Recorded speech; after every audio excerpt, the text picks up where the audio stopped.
और इस अवस्था में जिस प्रकार से सरकार अभी काम कर रही है, आप सबसे अच्छी कोई बात नहीं।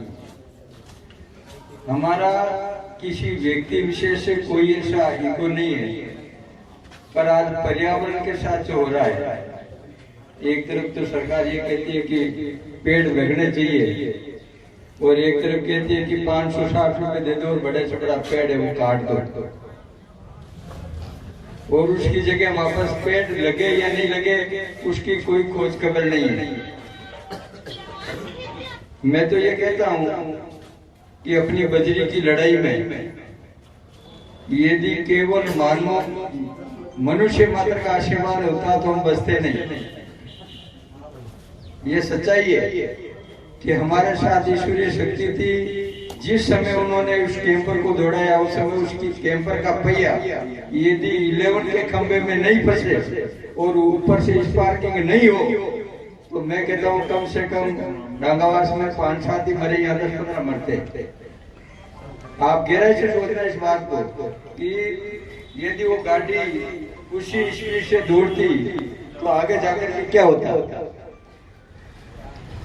दूसरा, उसी कैंपर को बैग लेते समय उन्हीं के साथ एक ट्रेजेडी हो गई, तब हम बचे।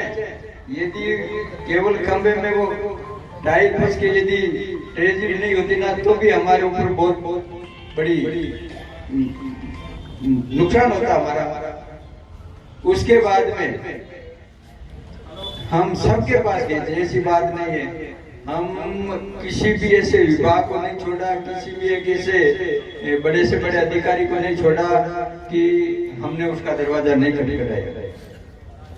और बड़े से बड़े मंत्री, मैं कहता हूँ आप यहाँ के लोग बड़े सौभाग्यशाली हो, भाग्यशाली हो कि हम जब वहाँ मंत्री जी, वन मंत्री जी के यहाँ गए ना, तब वहाँ वन मंत्री जी का पीए ये कह रहा था कि यहाँ कोई रियाबड़ी का कोई जमेला आने वाला है, वहाँ का कोई चेयरमैन आ रहा है, इसलिए वो यहाँ मुख्यालय छोड़ करके चले गए।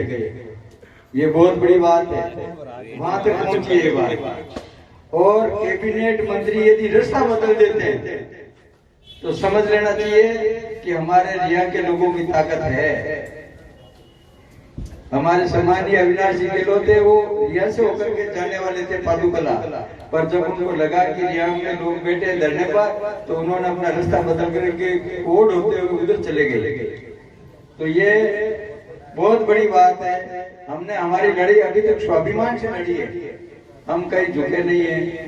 और अभी जो 16 आदमी को लेकर के गए ना, उस समय तो मैं कहता हूँ कि ऐसी बातें आ रही थी कि माता बहने ये कह रही थी कि आपने हमको बर्बाद कर दिया, हमारे बच्चे कब बाहर आएंगे, हमारे घर वाले कब बाहर आएंगे, ऐसी स्थिति थी। पर ईश्वर, जो आदमी अपने नेक राह पर चल रहा है, नेक रास्ते पर चल रहा है, उसकी मदद कहीं न कहीं से निकाल ही देता है। आखिरी उम्मीद के समय हमें एक व्यक्ति मिला, उन्होंने कहा कि आप चिंता मत करो, हम आपकी बात अच्छे लेवल तक बात करेंगे। और बड़े लोगों ने बड़े लोगों से बात करके 16 जनों की जो जमानत है, जो लोग कह रहे थे 6 महीने तक भी नहीं होगी, वो 12 दिन में हो गई। ये भी हमारे ऊपर ईश्वरीय कृपा रही, बड़े लोगों का आशीर्वाद रहा, तब हो गई। नहीं तो हम किसी के नहीं रहते, तो हम घर के रहते न घाट के रहते। उसके बाद में राष्ट्रीय लोकतांत्रिक पार्टी के सुप्रीमो हनुमान जी, जिनको मैं कहता हूं कि वो उत्तरी भारत के सबसे बड़े किसान नेता है, जिनके पास समय बाहर खड़े रहते हैं लोग हजारों। उसके बाद में भी जो रियाबड़ी का नाम आ जाता है तो वो प्राथमिकता देकर के अंदर बुलाते हैं। ये बहुत बड़ी अपने लिए उपलब्धि है कि इतना बड़ा आदमी जो पूरे उत्तरी भारत को संभालता है, और वो यहाँ से नाम जानता कि फला गिरधारी जी है, फला कैलाश जी है, और भला रामन्यासी डांगा, ऐसे कम से कम 50-60 लोगों के नाम और नंबर उनके मोबाइल में फीड दिया। हमारे लिए बहुत बड़ी बात है।